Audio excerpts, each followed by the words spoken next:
Assalamualaikum warahmatullahi wabarakatuh. Sebelum kalian menonton video ini, alangkah baiknya kalian tekan tombol subscribe terlebih dahulu. Dan jangan lupa tekan loncengnya agar kalian mendapatkan notifikasi untuk upload video terbaru selanjutnya. Terima kasih.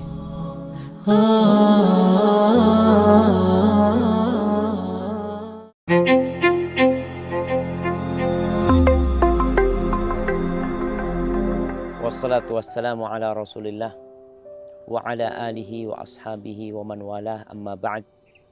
Jamaah rahimakumullah. Subhanallah ya, kembali mensyukuri nikmat yang Allah berikan. Sesuatu yang indah kita bisa salat subuh berjamaah. Rasul sallallahu alaihi wasallam mengatakan, man shallal isya fil jamaah fa ka'annama qama nisfal lail. Barang siapa yang sholat isya berjamaah, seakan-akan dia sholat setengah malam. Wa man shallal fajra fi jamaah fa ka'annama qama al-laila kullah. Barang siapa yang sholat subuh berjamaah, seakan-akan dia sholat malam suntuk. Bukan suntuk, semalam penuh. Iya, sepanjang malam dia sholat. Dan alhamdulillah kita bisa sholat, dan sholatnya di Masjidil Aqsa. Kalau bicara Masjid Nabawi, Masjidil Haram, memasuki dua negeri ini relatif lebih mudah daripada memasuki Masjidil Aqsa. Tapi Allah memudahkan bagi kita untuk datang ke sini. Falahul hamdu walahu syukur. Hari ini anak ingin menyampaikan sedikit tentang dua hal. Yang pertama berkaitan dengan Nabi Sulaiman. Nabi Sulaiman itu Ibnu Katsir menceritakan dalam Qasasul Anbiya tentang bagaimana kekuatan yang Allah berikan kepada Nabi Sulaiman. Jin itu gak berani ngelihat Nabi Sulaiman. Mereka ketika bekerja, Nabi Sulaiman sholat, apa mereka gak berani melihat. Kalau mereka melihat, bisa terbakar jin. Kemudian disebutkan oleh Ibnu Katsir sebuah riwayat bahwa di tempat ini, di Masjidil Aqsa ini, tiap hari itu tumbuh-tumbuhan. Tumbuh benih ya, keluar. Biasanya Nabi Sulaiman datang kepada pohon itu. Mas muka, namamu siapa? Dia sebutkan namanya. Kemudian buat apa engkau diciptakan sama Allah? Kalau memang untuk tumbuh-tumbuhan biasa, maka dicabut kemudian ditanam di tempat lain. Apabila tujuannya untuk obat, dia mengatakan namaku fulan dan aku diciptakan untuk obat. Obat apa? Maka Nabi Sulaiman menjadikan itu untuk obat. Disebutkan pada suatu hari, Nabi Sulaiman datang ke pohon yang tumbuh itu, ditanya, Mas Muki, siapa namamu? Pohon ini mengatakan Al-Kharrubah. Al-Kharrubah, yang artinya sesuatu yang merusak. Engkau diciptakan untuk apa? Aku diciptakan untuk menghancurkan masjid ini. Nabi Sulaiman tahu kalau ajal dia sudah dekat. Akhirnya Nabi Sulaiman minta kepada Allah Subhanahu wa taala agar kematian dia disembunyikan dari bangsa jin. Allah Subhanahu wa taala berfirman ketika berbincang tentang kematian Nabi Sulaiman di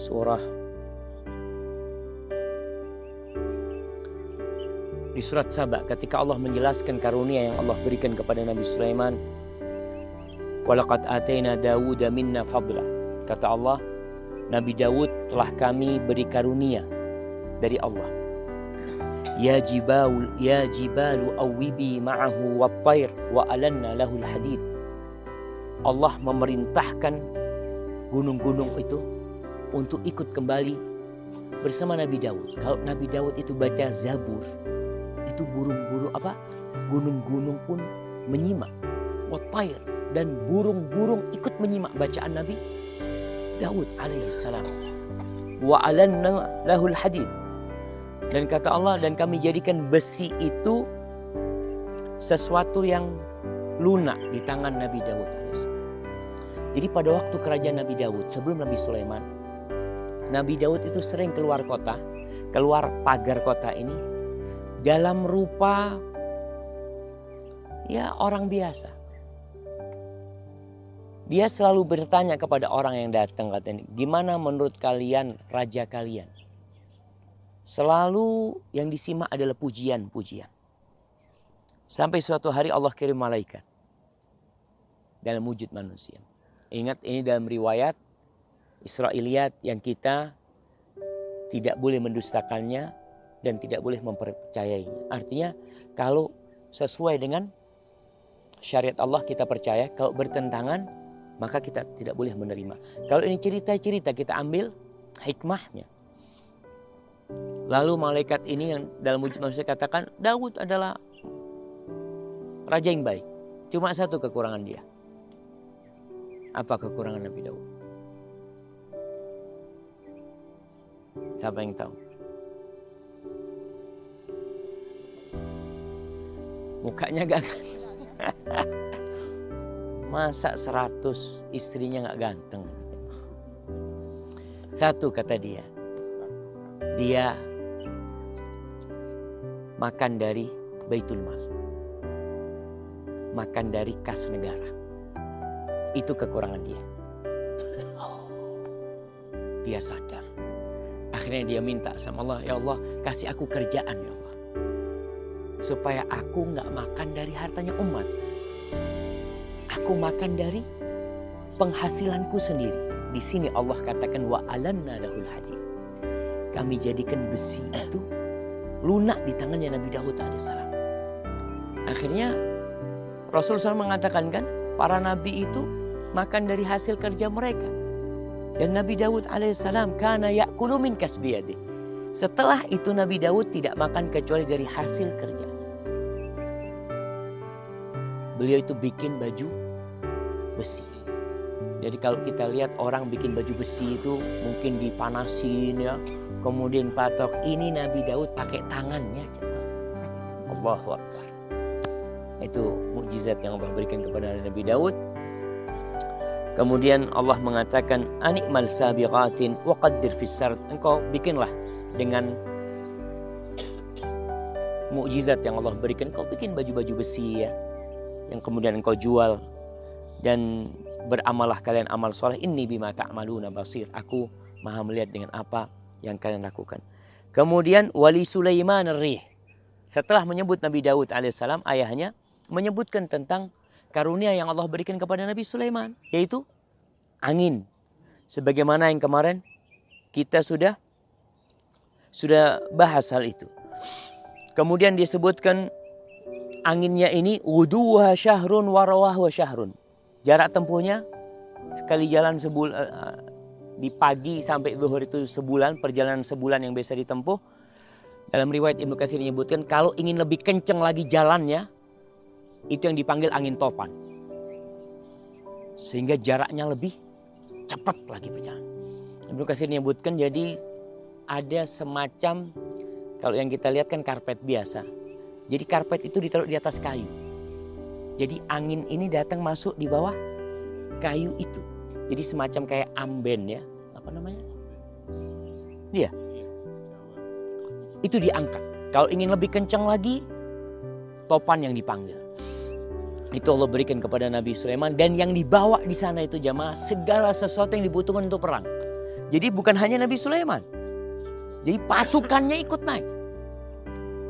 Kalau mau berperang, jadi disebutkan kadang-kadang Nabi Sulaiman pagi hari sampai di satu tempat, sore harinya udah makan di tempat lain. Kemudian Nabi Sulaiman menikah dengan siapa? Balqis. Itu Balqis. Banyak riwayat Israiliyat bahwasanya Nabi Sulaiman itu tetap meletakkan Ratu Balqis di Saba, mengurusin Saba. Nabi Sulaiman dalam sebulan 3 malam di tempatnya Ratu Balqis. Naik apa? Naik angin jemaah. Jadi istrinya satu di luar kota. Safar. Ini riwayat-riwayat Israiliyat yang disebutkan yang tadi bagaimana sikap kita terhadap riwayat-riwayat tersebut. Kemudian Allah menyebutkan sesuatu yang Allah berikan kepada Nabi Sulaiman. Wa asalna lahu ainal qitr.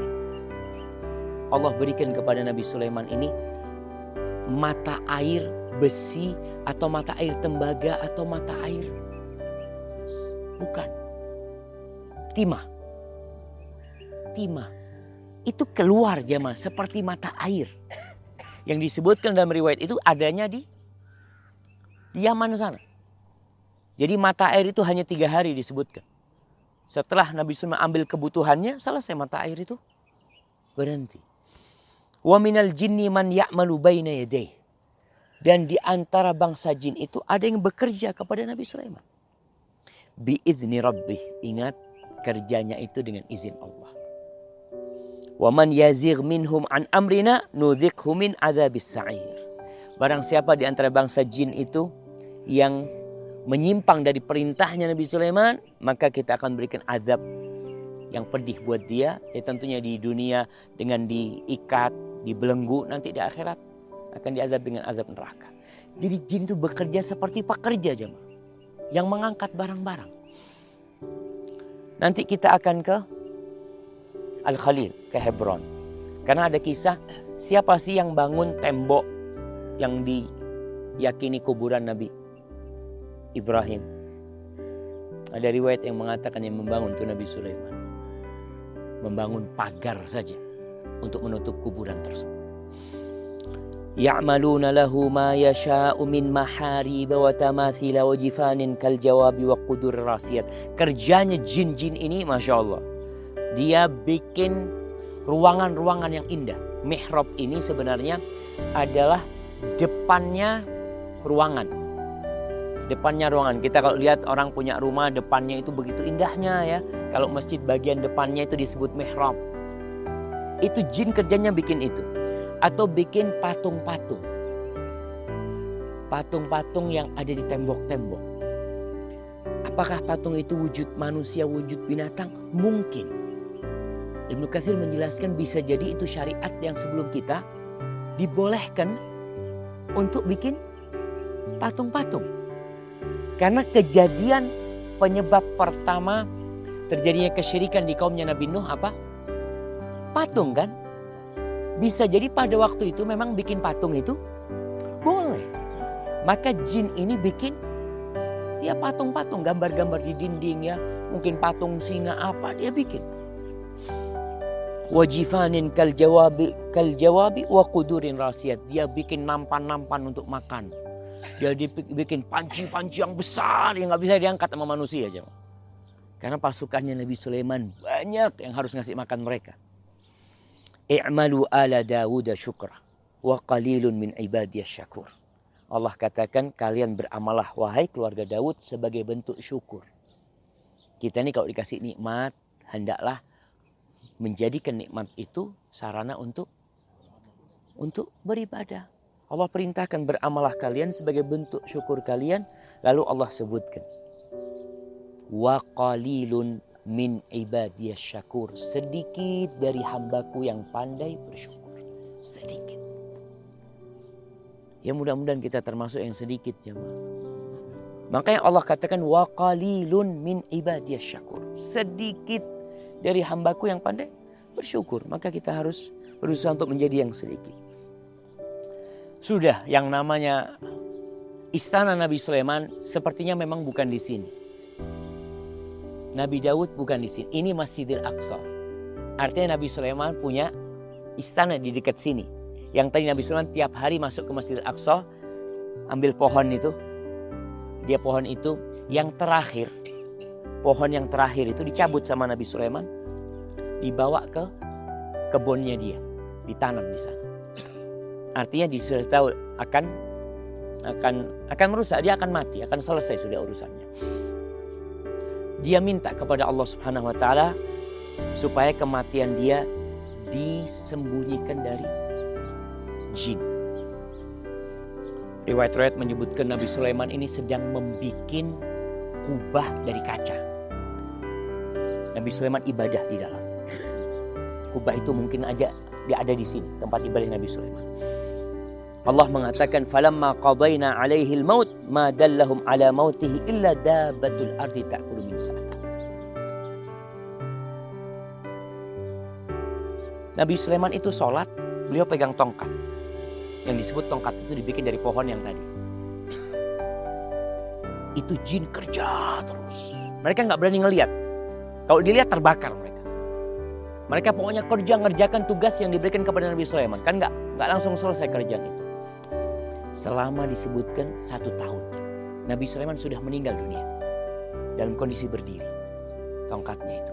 Tongkatnya ini dimakan sama rayap. Setelah 1 tahun Nabi Sulaiman jatuh, jin baru tahu, oh ternyata udah mati. Di sini Allah mengatakan falamma kharra, ketika Nabi Sulaiman jatuh dari tongkatnya itu, tabayyanatil jin an law kanu ya'lamuna al-ghaib ma labithu fil 'adzabil muhin. Nampak bahwasanya jin itu nggak tahu dengan yang gaib. Nampak bukti nih. Kalau dia tahu dengan yang gaib, jin itu tidak akan masuk neraka. Artinya tidak akan diazab karena dia tahu adanya neraka. Nggak tahu jin itu sama yang gaib. Makanya pertanda kita jangan sampai menyandarkan diri dengan kekuatan jin. Jin ngasih tahu kabar gaib ini itu tuh Nabi Sulaiman di depannya. Udah meninggal setahun. Dari mana mereka tahu setahun? Akhirnya tongkat itu diambil, dikasih rayap. Dilihat rayap ini makannya sehari semana. Setelah dihitung ya. Oh kemungkinan setahun. Dan jasadnya para nabi tidak dimakan oleh. Kemudian riwayat Israiliyat disebutkan oleh Ibnu Katsir dalam Qasasul Anbiya. Akhirnya jin itu berterima kasih kepada siapa? Rayap. Kepada rayap. Dia mengatakan, oh, kalau engkau itu seorang manusia kita akan jadikan engkau apa macam-macam. Tapi karena engkau rayap dan gak butuh apa-apa, maka janjinya jin kami akan bawakan buat engkau air dan tanah. Itu jin. Makanya kalau rayap sampai rumah-rumah sampai atas-atas, itu bisa jadi jin yang bawa tanah dan airnya. Tapi ini riwayat Israiliyat. Supaya kita paham gitu. Artinya kita kalau nanti baca, oh Masya Allah benar ternyata. Karena terus terang anak punya rumah jamaah ya Allah ya. Anak punya rumah itu atapnya ambruk. Anak lihat kok bisa ternyata rayap itu hidup di atas. Di atas. Jadi lewatnya mana wallahu a'lam. Percaya tuh. Siapa yang bawain tanah sama air? Artinya ini riwayat Israel, tapi paling enggak kita paham bahwasanya jin ini akhirnya mereka bisa bebas dari Nabi Sulaiman. Karena kerajaan dilanjutkan oleh anaknya Nabi Sulaiman. Dan anaknya tidak punya kuasa atas jin. Jadi mereka yang bertahun-tahun jadi pekerja ya. Akhirnya pada kabur semuanya. Dan berterima kasih kepada siapa? Rayap. Wallahu a'lam bishawab. Ingat Ibnu Katsir setelah cerita ini, beliau menjelaskan ini termasuk dari Israiliyat yang kita tidak mempercayainya dan tidak pula mendustakannya. Bisa jadi itu benar.